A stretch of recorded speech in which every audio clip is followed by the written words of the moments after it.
Here's the Grand Seiko that I unboxed a little while ago. Big thanks to Exquisite Timepieces for sharing all these great watches, as they have a massive selection to choose from, over 60 brands they're authorized dealers for, not to mention the pre-owned collection. So I'll put a direct link down below in the description for this watch, as well as direct contact information, so you can reach out to Tyler and you can get the best service in the business from Exquisite Timepieces.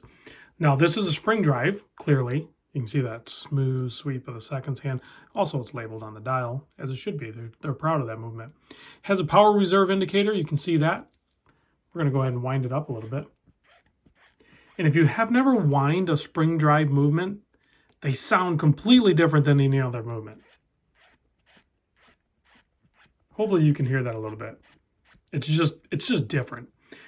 And before I get into the sizes, I do want to show you the function of the movement as well. It is a traveler's GMT. So that is also how you would set the date, in case you didn't know. But you can go forward or backward.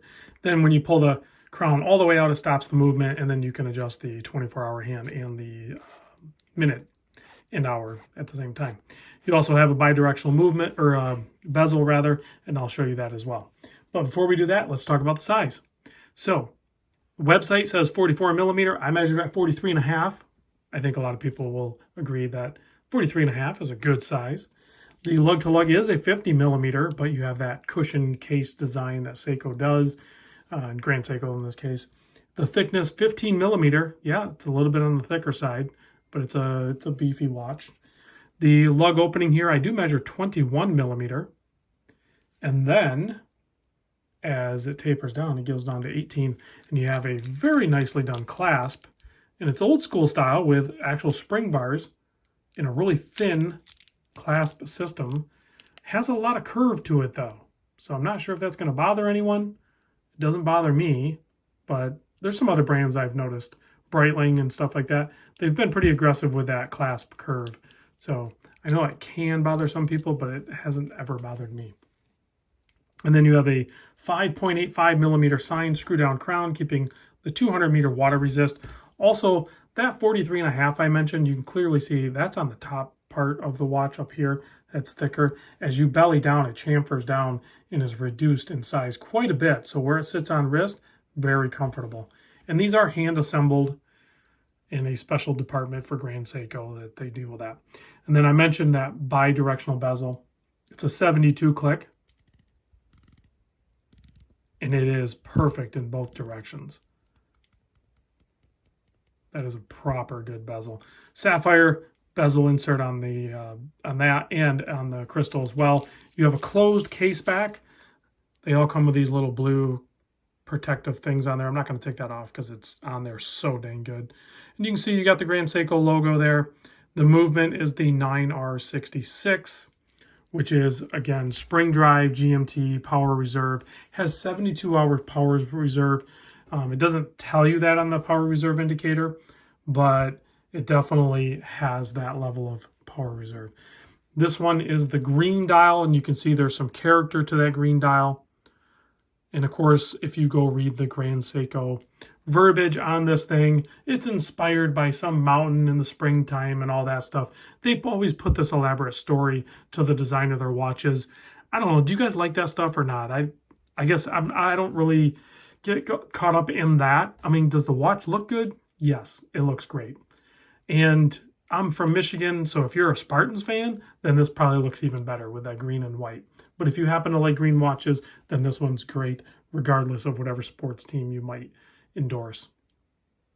The other thing I really like, and I've pointed this out in other videos, and this one does it plenty thick enough, is this metal separated ring here between the bezel and the crystal. I don't know why, I'm just a sucker for that. Like, there's a bunch of little things that I really like on watches, but you can't put them all on the same watch. You can't build a watch that way. They have to be individual components that you like on those individual watches. Like, I wouldn't necessarily like a watch with that bezel separation and lyre lugs and you know what I mean? Like, all of those things stacked up together won't really work. I think that's called something. Price point on this, just over $6,000. It's a Grand Seiko, guys. It's a luxury watch. So be prepared to, you know, get out your luxury wallet. So this is the SBGE295. Yes, there's a 9er in there. G for green or gangster or whatever. Okay, so on wrist, Seikos, Grand Seikos, whatever. They just, and I know I'm a Seiko fanboy, but they just fit and look so dang good on wrist, regardless of the size. They can be, you know, this is on the larger side, and then even some of the smaller ones like the Alpinist and stuff like that, I love them on wrist. They just feel perfect on wrist. It's probably why I own so many Seikos. Nice offset crown. I'm a huge fan of the offset crowns, how Seiko does it as well. I think I covered everything. Exquisite timepieces. If they don't have it, they will get it for you. You don't have to wait very long. Let's turn off the lights and check out the Lume on this thing. Tell Tyler or whoever you contact there. Oh my goodness. I had not checked the Lume on this prior to this video. I knew it had a loomed bezel, but that's stunning. And then they reserved the dial loom to the cardinal positions, and because you have the offset date, it doesn't interrupt that. So at night, the symmetry on this is amazing. And you can keep track of 3 time zones with this pretty easy. And even low light, you can see the light glisten off that handset and those markers. Yeah, Grand Seiko is pretty epic. So if you're in the market for a $6,000 watch and you want to, you know, do something that's a little bit more unique, a little bit more special, maybe Grand Seiko is where you need to look. Thanks for watching, guys, and I'll see you on the next vid.